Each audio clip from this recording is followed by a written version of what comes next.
আসসালামু আলাইকুম। রূপার রান্নাঘরে সবাইকে জানাই স্বাগত। আজকে আমি রান্না করব টমেটো পোস্ত দিয়ে রুই মাছের ঝোল।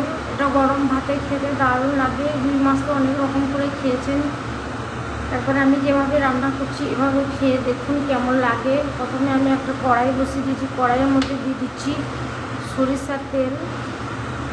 ওই রান্নাটা সরিষার তেলেও করব। তেল গরম হয়ে গেছে, আমি এখানে কেটে ধুয়ে পরিষ্কার করে নুন হলুদ মেখে রেখেছি রুই মাছের পিস নিয়েছি। আমি আমার পরিমাণ মতো নিয়েছি, আপনারা আপনাদের পরিমাণ মতো নেবেন। প্রথমে আমি রুই মাছ ভেজে নিচ্ছি।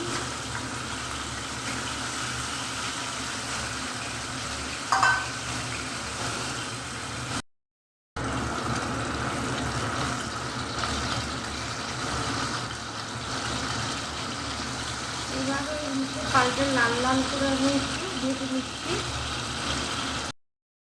আমার মাছ ভাজা হয়ে গেছে, এবার আমি একটা প্লেটের মধ্যে তুলে নিচ্ছি।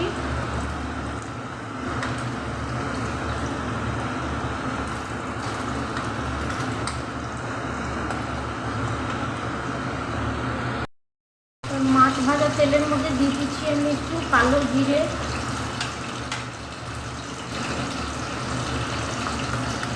দিয়ে দিচ্ছি একটা পেঁয়াজকে আমি কেটে নিয়েছি, সঙ্গে দিয়েছি দুটো কাঁচা লঙ্কা,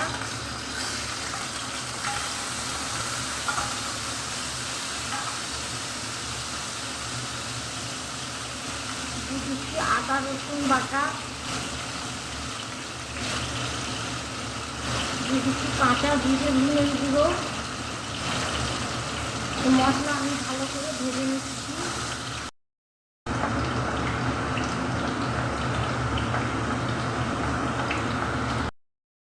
মশলা ভাজা হয়ে গেছে, আমি কাঁচা লঙ্কায় রান্নাটা করছি, আপনারা চাইলে শুকনো লঙ্কা দিতেই পারেন।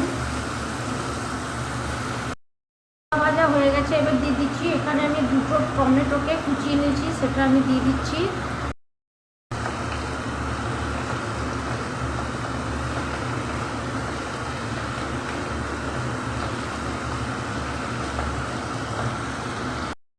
দিচ্ছি পোস্ত বাটা,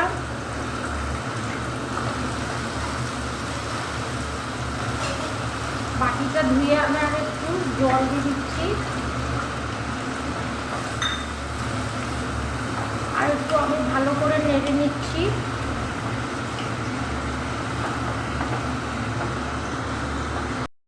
এবার দিয়ে দিচ্ছি পরিমাণ মতো জল,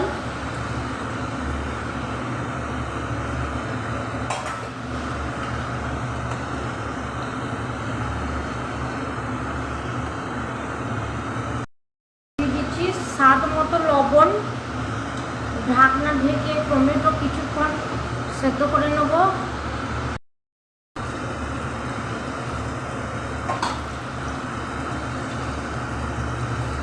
এবার টমেটো সেদ্ধ হয়ে গেছে, এবার দিয়ে দিচ্ছি ভেজে রাখা মাছ।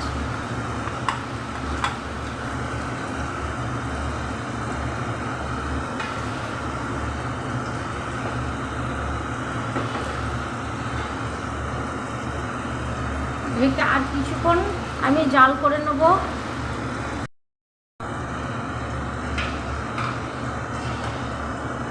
এবার আমি দিয়ে দিচ্ছি কয়েকটা চেরা কাঁচা লঙ্কা, দিয়ে দিচ্ছি কয়েক দানা চিনি। আমি একটু ঝোলঝোলি করব।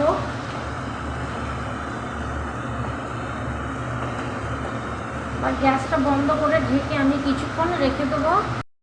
তৈরি হয়ে গেল দুর্দান্ত স্বাদের টমেটোর পোস্ত দিয়ে রুই মাছের ঝোল।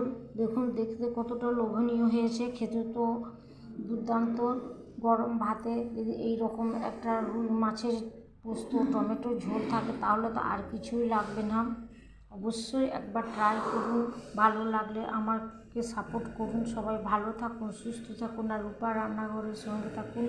আজকের মতো আসি, আল্লাহ হাফেজ।